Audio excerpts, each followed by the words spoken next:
నమస్తే Vishwas TV news కి స్వాగతం. ముందుగా ముఖ్యాంశాలు. భారత అంతరిక్ష పరిశోధన సంస్థ ఇస్రో చేపట్టిన మరొక ప్రయోగం విజయవంతం. రెడ్ బుక్ అంటే చట్టాన్ని ఉల్లంఘించిన వారికి చట్ట ప్రకారం శిక్షించేది నారా లోకేష్. చంద్రబాబు ఇంటిపై దాడి కేసులో విచారణకు హాజరైన జోగి రమేష్. భారత అంతరిక్ష పరిశోధన సంస్థ ఇస్రో చేపట్టిన మరొక ప్రయోగం విజయవంతమైంది. శుక్రవారం ఉదయం నెల్లూరు నుంచి శ్రీహరికోట షార్ నుంచి SSLV D3 రాకెట్ నింగిలోకి పంపారు. షార్లోని మొదటి లాంచ్ ప్యాడ్ నుంచి ఈ వాహక నౌక నింగిలోకి దూసుకువెళ్లింది. ఈ ప్రయోగం ద్వారా EOS-08 ఉపగ్రహాన్ని విజయవంతంగా కక్షలోకి ప్రవేశపెట్టారు. చిన్న చిన్న శాటిలైట్లను అభివృద్ధి చేయటం, అందుకు అనుకూలమైన పేలోడ్ పరికరాలను రూపొందించే లక్ష్యంలో భాగంగా ఇస్రో ఈ ప్రయోగాన్ని చేపట్టింది. ఎర్త్ అబ్జర్వేషన్ శాటిలైట్ EOS-08ను తక్కువ ఎత్తులోని భూకక్షలోకి ప్రవేశపెట్టడం ఈ మిషన్ లక్ష్యం. దాదాపు 6 నెలల తర్వాత ఇస్రో చేపడుతున్న రాకెట్ ప్రయోగం ఇది. కేవలం 2 రోజుల ప్రణాళికతో చిన్న చిన్న శాటిలైట్లను తక్కువ ఖర్చుతో భూకక్షలోకి చేర్చేందుకు SSLV D3 రాకెట్తో సాధ్యమవుతుందని ఇస్రో మాజీ సైంటిస్ట్ ఒకరు చెప్పారు. The rocket has placed the spacecraft in the very precise orbit as planned. I find that there are no deviations in the injection conditions. The final orbit, of course, will be known after tracking, but the current indication is that everything is perfect. The EOS-08 satellite as well as SR-0 satellite also has been injected after the maneuvers. And congratulations to the SSLV D3 team, the project team. With this third development flight of SSLV, we can declare the development process of SSLV is completed. And congratulations now. So we are on the process of transfer of the technology of SSLV to industries and for serial production and launches of SSLV in a commercial basis. So it's a great beginning for the rocket, the small satellite launch vehicle. And for us, the payload on this mission was EOS-08 satellite, which all of you are aware. It is an experimental satellite designed and realized by ISRO for proving many technologies, including very important payloads. And I am hoping that all of this will be proven in due course of time. As I am aware, the satellite solar panels have already been deployed. Further, we are looking for certain activities in the the VTM stage, and all that will be completed in due course of time. So congratulations once again for the entire team who worked behind the scene to develop this SSLV rocket. And its culmination of development program. Let us give a big round of applause to the entire team. Red book అంటే చట్టాన్ని ఉల్లంఘించిన వారిని చట్ట ప్రకారం శిక్షించడమేనని మంత్రి నారా లోకేష్ స్పష్టం చేశారు. రాష్ట్రంలో రెడ్ బుక్ పాలన నడుస్తుందని వైసీపీ చేసిన విమర్శలపై ఆయన శుక్రవారం స్పందించారు. ప్రజలు కూడా చట్టాన్ని ఉల్లంఘించిన వారికి శిక్ష పడాలని చెప్పారు.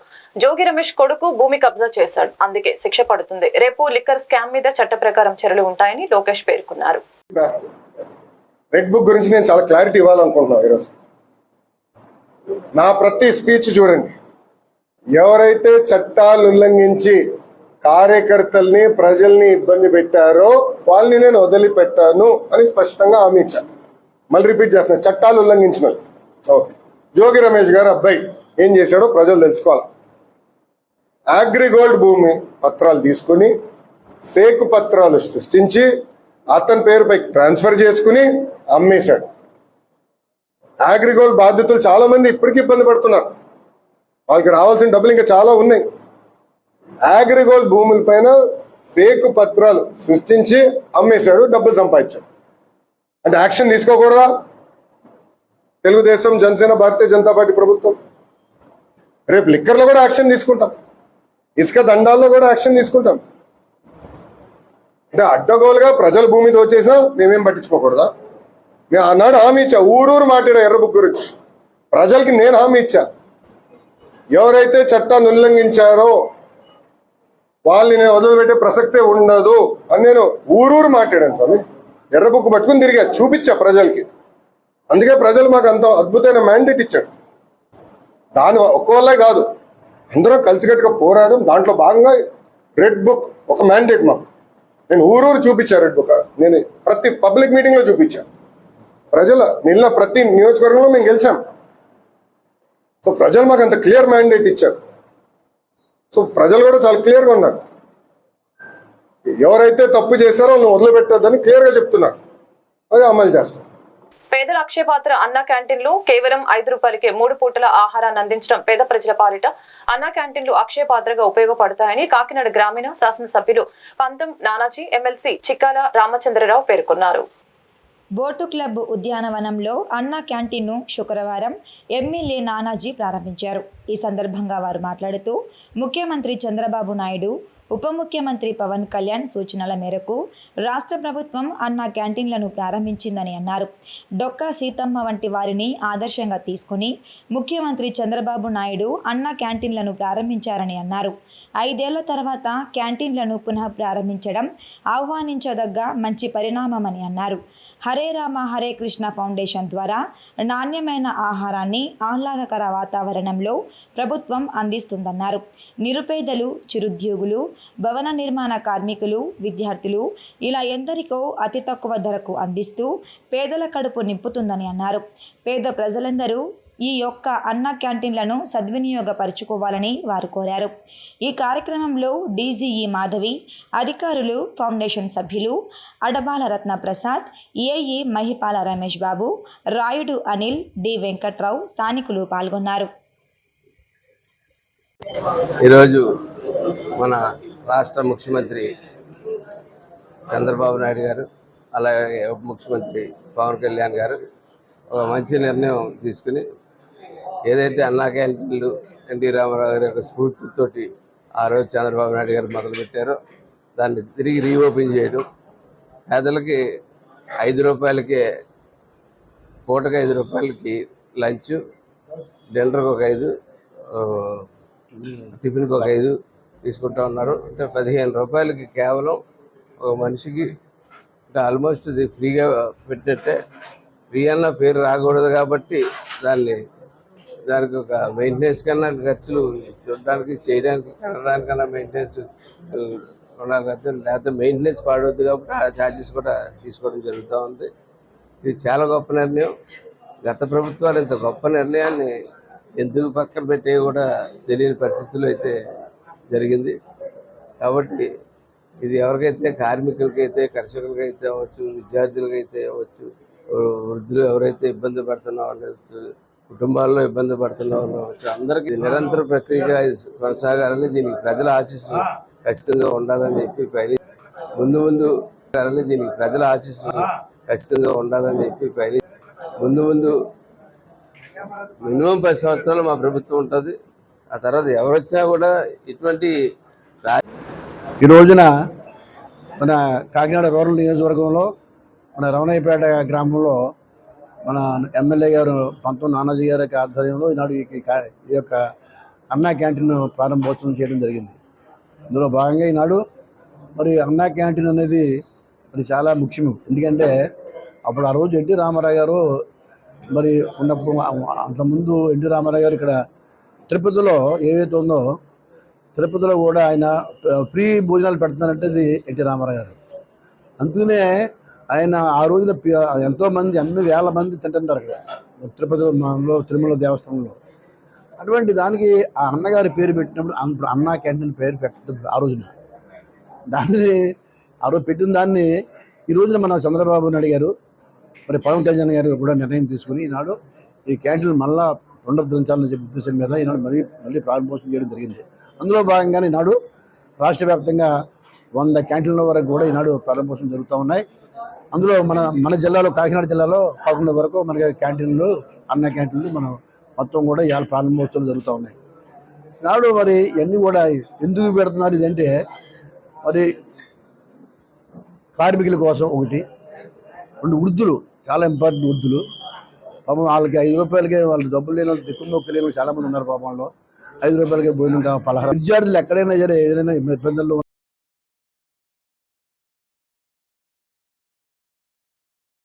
ప్రాణ సంకటంగా మారిన కరెంటు తీగలు. అధికారులు మమ్మల్ని పట్టించుకోవటం లేదు. ఇంటిని తాకిన కరెంటు వైర్లతో ఇబ్బందులు పడుతున్నామని, ఏ రోజు ఏం జరుగుతుందో తెలియక ప్రాణాలు గుప్పెట్లో పెట్టుకుని జీవనం సాగిస్తున్నామని కాకినాడ రూరల్ మండలం వాకలపూడి గ్రామం రాజీవ్ నగర్ కు చెందిన మోరుకుర్తి కృష్ణ రమణమ్మ దంపతుల కుమారుడు శ్రీను మహాలక్ష్మిలు మీడియా ద్వారా వేడుకుంటున్నారు. ఈ సందర్భంగా వారు మాట్లాడుతూ గత 17 సంవత్సరాల నుండి అధికారుల నిర్లక్ష్యం వల్ల మా ఇంటి మీద నుంచే కరెంటు వైర్లు వెళ్లడం జరిగిందని, ఎన్నిసార్లు అధికారులకు మొరపెట్టుకున్నా పట్టించుకోవడం లేదని, చిన్నపిల్లల సైతం మేడమెట్లు ఎక్కి పైకి వెళ్లాలంటే భయపడుతున్నారని, గత ప్రభుత్వంలో పాలకులు కరెంటు వైర్లపై ఫిర్యాదు చేసిన మినీ మీసాలు వ్యక్తం చేశారని ఆరోపించారు.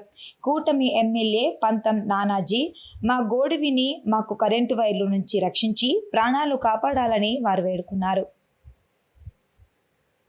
శ్రీనండి, మాకు కరెంట్ తీగల వల్ల చాలా ప్రాబ్లంగా ఉంటుందండి. గత ప్రభుత్వంలో మేము కన్నబాబు గారి దగ్గర 2-3 సార్లు అడిగించానండి.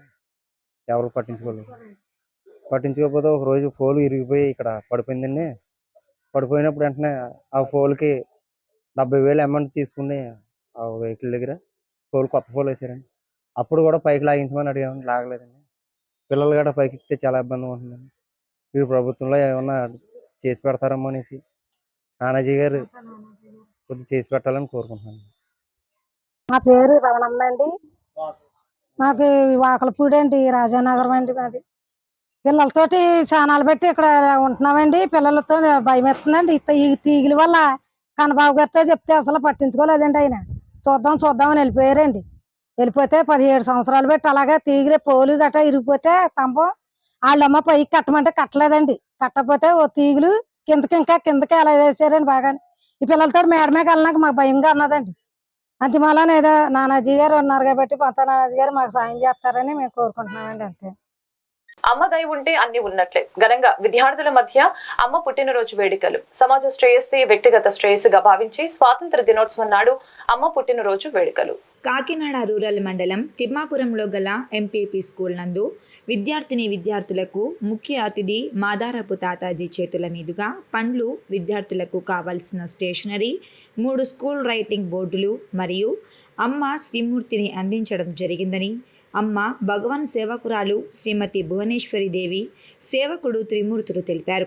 ఈ సందర్భంగా వారు మాట్లాడుతూ అమ్మ దయ ఉంటే అన్ని ఉన్నట్లేనని, ప్రతి సంవత్సరం అమ్మ పుట్టినరోజు అని పురస్కరించుకొని విద్యార్థుల మధ్య ఘనంగా నిర్వహించడం జరుగుతుందని తెలిపారు. ఈ కార్యక్రమంలో అమ్మ భగవాన్ సేవకులు కల్పవల్లి త్రిమూర్తులు దంపతులు, విశాలాక్షి, ప్రకాష్, సుశీల, బిందు, వరలక్ష్మి తదితరులు పాల్గొన్నారు. ఆగస్టు 15 సందర్భంగా నెక్స్ట్ ఏంటంటే అమ్మ ఒక జన్మదినం సందర్భంగా ఈ రోజు సోషల్ యాక్టివిటీ సేవా కార్యక్రమం మేము చేయాలని నిర్ణయించుకున్నాము. అమ్మ భగవాన్ ఏమని చెప్తారంటే సమాజ శ్రేయస్సే వ్యక్తిగత శ్రేయస్సు అంటారు. అందుకని సమాజానికి ఏదన్నా మనం చేయాలి, ఏదో మనకు తోచిన దాంట్లో అని చెప్పేసి మేము ప్రతి సంవత్సరం చేస్తాము. ఇది ప్రపంచమే కాదు, మన దేశంలో ప్రపంచంలో కూడా ఈ సోషల్ యాక్టివిటీస్ అమ్మ భగవాన్ భక్తులు అంతా చేస్తున్నారండి. అలాగే ఈ రోజు ఈ కార్యక్రమానికి మాకు సహకరించింది తాతాజీ గారు, ఆయన మాదారపు తాతాజీ గారు. ఆయన సలహా మేరకు మేము ఇచ్చాం. మేము ఇక్కడ తిమ్మాపురం జడ్పీహెచ్ఐ స్కూల్కి రావడము, వీళ్ళందరికీ ఇవ్వడం మాకు చాలా ఆనందంగా ఉంది అండి. ఈ చిన్నపిల్లలకి ఇక్కడ జడ్పీహెచ్ హై స్కూల్ చిన్నపిల్లలకి బోర్డ్స్ ఇచ్చామండి. నోటీస్ బోర్డ్స్ కావాలన్నారు. ఆ రిక్వైర్మెంట్ కొరకు అవి ఇచ్చాము. తర్వాత ఫ్రూట్స్, బత్తాకాయలు, పెన్సిల్స్, బిస్కెట్స్. అలాగే అమ్మా భగవాన్ శ్రీమూర్తి ద్వారా ఏంటంటే వాళ్ళ కోరికలు నెరవేరుతాయి తొందరగా. మా ఆధ్యాత్మిక ప్రకారం మాకు అమ్మా భగవాన్ శ్రీమూర్తి అనేది ప్రతి ఇంటికి వెళ్ళాలని సంకల్పం అండి మాది. ఇలా స్కూల్ ద్వారా అయితే ప్రతి ఇంటికి శ్రీమూర్తి వెళ్తుంది అని చెప్పేసి అమ్మ భగవాన్ శ్రీమూర్తి ఇవ్వడం చాలా ముఖ్యం మాకు. సో ఈ విధంగా మాకు సేవా కార్యక్రమాలు జరుగుతున్నాయి. ప్రతి సంవత్సరం చేస్తాము. ఈ సంవత్సరం ఈ స్కూల్ ఎన్నుకోవడం జరిగింది. అలాగే ఇంకా కార్యక్రమాలు మేము చేయబోతాం. స్కూల్ ద్వారా అమ్మ భగవాన్ అందించి ఇంటింటికి శ్రీమూర్తి వెళ్ళాలని మా థ్యాంక్ యూ. స్వాతంత్ర దినోత్సవ సందర్భంగా అమ్మా భగవాన్ కార్యక్రమంలో అమ్మ యొక్క జన్మదిన సందర్భంగా కొన్ని సోషల్ యాక్టివిటీస్ చేయాలని చెప్పేసి భగవాన్ సంకల్పం. ఈ యొక్క సోషల్ యాక్టివిటీస్ చేయటం వల్ల అమ్మ భగవాన్ మనకి ఎంతో ఆనందాన్ని, తృప్తిని ఇస్తుంది. దానివల్ల హ్యాపీగా ఉంటారు. దానివల్ల ప్రతి ఒక్కరూ కూడా హ్యాపీగా ఉండాలన్న ఒక ఉద్దేశంతో అమ్మ జన్మదిన సందర్భంగా ఈ యొక్క కార్యక్రమాన్ని చేస్తారు. బోటు క్లబ్ ఉద్యానవన అభివృద్ధికి కృషి. ఎమ్మెల్యే నానాజీ బోటు క్లబ్ ఉద్యానవనాన్ని ఆహ్లాదకరంగా ఎంతో సౌకర్యవంతంగా ఉండేందుకు కృషి చేస్తానని కాకినాడ గ్రామీణ శాసనసభ్యులు పంతం నానాజీ పేర్కొన్నారు. బోటు క్లబ్ ఉద్యానవనంలో అన్నా క్యాంటీన్ ప్రారంభించడానికి విచ్చేసిన ఎమ్మెల్యే నానాజీని ఎమ్మెల్సీ చిక్కాల రామచంద్రరావులను వాకర్స్ సంఘ అధ్యక్షులు అడబాల రత్నప్రసాద్ ఆధ్వర్యంలో కలిసి పార్కులో నెలకొన్న సమస్యలను వారి దృష్టికి తీసుకురాగా వారు పార్కును సందర్శించి సమస్యలను తెలుసుకున్నారు. పార్కులో చెత్తా చెదారం బాగా పేరుకుపోయిందని, విద్యుత్ దీపాలు వెలగడం లేదని, వాకింగ్ ట్రాక్ చిన్న వర్షానికి బురదతో ఉంటుందని, ఇలా పలు సమస్యలను ఎమ్మెల్యే దృష్టికి తీసుకువచ్చారు. పార్కు ఆవరణలో ఉన్న సామాజిక భవనంలో 2011 నుండి తమ వాకర్స్ సంఘం గ్రంథాలయం నిర్వహించడంతో పాటు ప్రతి ఆదివారం ఉదయం 6 గంటలకు మధుమేహ రోగులకు ఉచితంగా రక్త పరీక్షలు, బీపీ పరీక్షలు నిర్వహించడంతో పాటు ప్రముఖ వైద్యులచే ఆరోగ్య అవగాహన సదస్సులు నిర్వహించేవారమని అన్నారు. గ్రంథాలయానికి నగరపాలక సంస్థ సిబ్బంది తాళం వేయడంతో సేవా కార్యక్రమాలు నిలిచిపోయాయని ఎమ్మెల్యే దృష్టికి తీసుకువచ్చారు. విద్యుత్ దీపాలను తక్షణం మరమ్మతులు చేయించాలని అధికారులను కోరారు. సామాజిక భవనంలో గ్రంథాలయ నిర్వహణకు, ఆరోగ్య అవగాహన సదస్సులు వంటి మంచి కార్యక్రమాలు నిర్వహిస్తున్న వాకర్స్ సంఘానికి ఆ భవనాన్ని అప్పగించాలని అధికారులను కోరారు. సంఘ కార్యదర్శి దాసరి శ్రీధర్, పోతుల వెంకటరమణ, వెంకటరావు, పోతుల బాబురావు, తుమ్ములపల్లి వాసు తదితర వాకర్స్ పాల్గొన్నారు. ఈరోజు కాకినాడ బోట్ క్లబ్ ఆవరణలో గల పార్క్ని సందర్శించడం జరిగింది. పెద్దలు ఇక్కడ రత్నప్రసాద్ గారు వారి యొక్క ఆధ్వర్యంలో అసోసియేషన్ సభ్యులు, వాకర్స్ అసోసియేషన్ సభ్యులు, అలాగే పెద్దలు చిక్కాల రామచంద్రరావు, డిపార్ట్మెంట్ ఈ గారు, మాధవ్ గారు తదితరులు మొత్తం డిపార్ట్మెంట్ అందరూ కూడా ఇన్స్పెక్ట్ చేయడం జరిగింది. ఈ పార్క్ మీద స్మార్ట్ సిటీ పేరు చెప్పి 8,25,00,000 రూపాయలు ఖర్చు పెట్టింది. కానీ ఈ పార్క్లో ఫెసిలిటీస్ అంతంత మాత్రమే కనపడుతున్నాయి. కేవలం మొక్కలు పెంచడం జరిగింది తప్ప ఒక సిమెంట్ రోడ్డు వేయడం జరిగింది. ఒకరోజు వాకింగ్కి వెళ్తే, ఒకరోజు వర్షం కురిస్తే 3 రోజులు వాకింగ్కి వెళ్ళలేని పరిస్థితి ఇక్కడ ఉంది.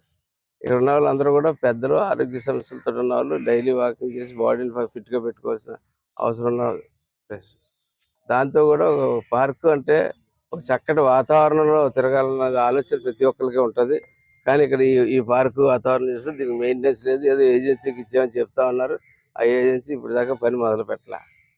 అట్లాగే చీకటి పడితే లైటింగ్ కరువు, అక్కడ కూర్చోవడానికి బెంచీలు లేవు. అట్లాగే దీనికి ఒక లైబ్రరీ బిల్డింగ్ ఉండేది.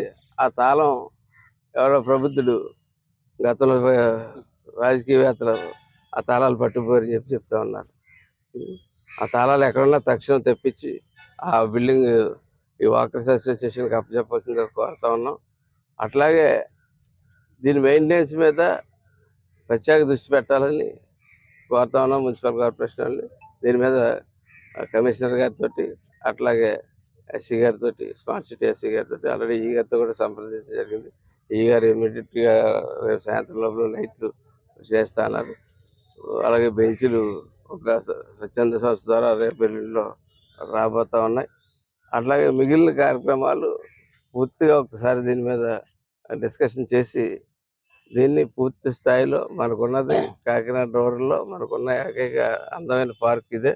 దీన్ని ఖచ్చితంగా సుందరీకరణ చేయవలసిన అవసరం ఉంది. దీన్ని ఖచ్చితంగా దీని మీద సుందరీకరణ దృష్టి పెడతామని చెప్పి మీ అందరికీ తెలియజేస్తాం. సెలవు తీసుకుంటాం. ఏపీ సీఎం చంద్రబాబు ఇంటిపై దాడి కేసులో మాజీ మంత్రి వైసీపీ నేత జోగి రమేష్ పోలీసులు ఎదుట విచారణకు హాజరయ్యారు. మంగళగిరి గ్రామీణ పోలీస్ స్టేషన్ కు ఆయన వచ్చారు. దాడి ఘటనపై జోగి రమేష్ పోలీసులు విచారించారు. కాగా విచారణ కోసం 2022లో వాడిన ఫోన్, ఆ రోజు ఆయనతో వచ్చిన కార్ల నెంబర్లను కూడా తీసుకుని రావాలని జోగి రమేష్ కి జారీ చేసినట్లు తెలిపారు.